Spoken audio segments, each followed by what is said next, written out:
Après avoir inséré le CD dans votre ordinateur, cliquez sur « Exécuter l'installation ». Une nouvelle fenêtre s'ouvre, cliquez sur « Suivant ». Puis cliquez sur « Quitter » et BIA est installé sur votre bureau. Concernant les épreuves, elles sont automatiquement corrigées par l'ordinateur. Flèche de droite pour une bonne réponse, flèche de gauche pour une réponse erronée. Vous pourrez noter les productions du patient sur la feuille de passation, imprimable depuis votre plateforme BIA. Ici, c'est la version courte qui vous sera présentée. En expression orale, on y trouve des épreuves de langage spontané, de fluence verbale, sémantique et phonétique, des épreuves de répétition de mots, pseudomots et de phrases, ainsi que des séries automatiques et des épreuves de dénomination sur entrée visuelle, auditive et tactile.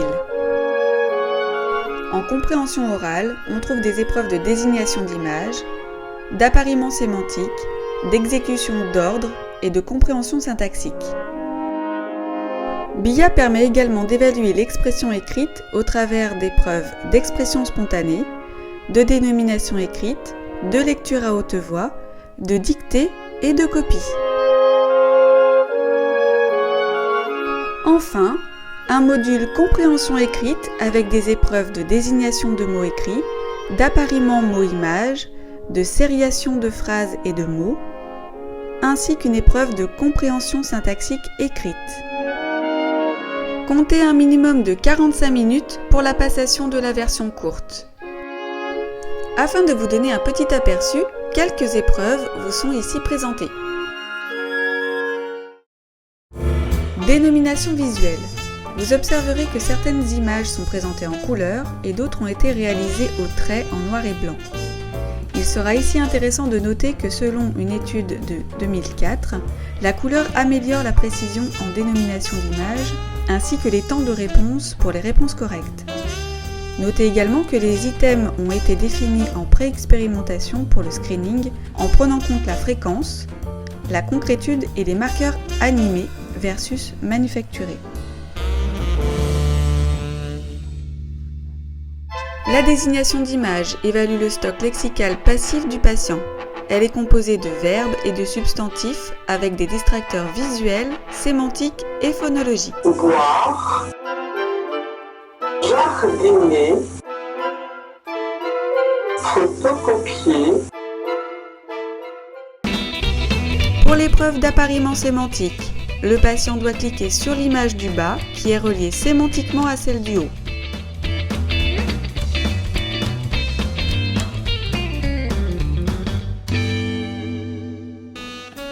L'épreuve d'exécution d'ordre a pour but de tester la compréhension d'ordre simple, puis complexe.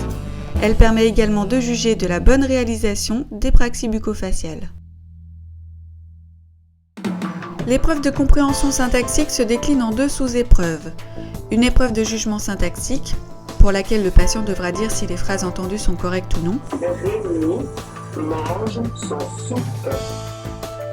Et une épreuve de désignation d'image sur consigne orale. Le garçon dort sous son lit.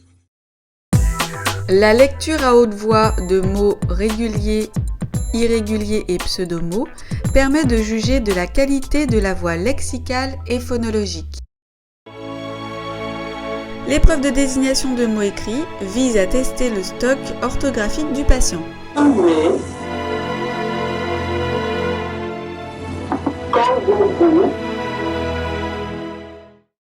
Appariement mot-image, cette épreuve permettra d'apprécier la compréhension sémantique écrite en modalité visuelle. Notez que le temps pour réaliser l'épreuve est comptabilisé mais non limité. Pour la sériation de phrases, cette épreuve a pour but de tester la compréhension d'énoncés écrits. Le patient devra classer 5 phrases pour produire un texte. Pour la sériation de mots, il est demandé au patient de remettre 3 mots dans l'ordre, dans le but de constituer une phrase. À l'issue de la passation, vous pourrez transférer les données du patient sur la plateforme BIA et obtenir un profil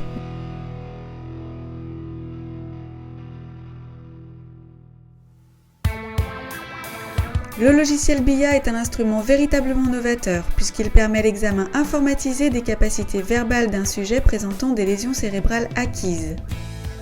La version courte, dite de dépistage, pourra être utilisée à la phase aiguë ou pour des patients avec aphasie chronique. La version longue, beaucoup plus exhaustive, pourra être utilisée lors de la prise en charge longue durée afin de juger, via les profils, de l'efficacité de la rééducation mise en place et, le cas échéant, de redéfinir vos axes thérapeutiques. À bientôt!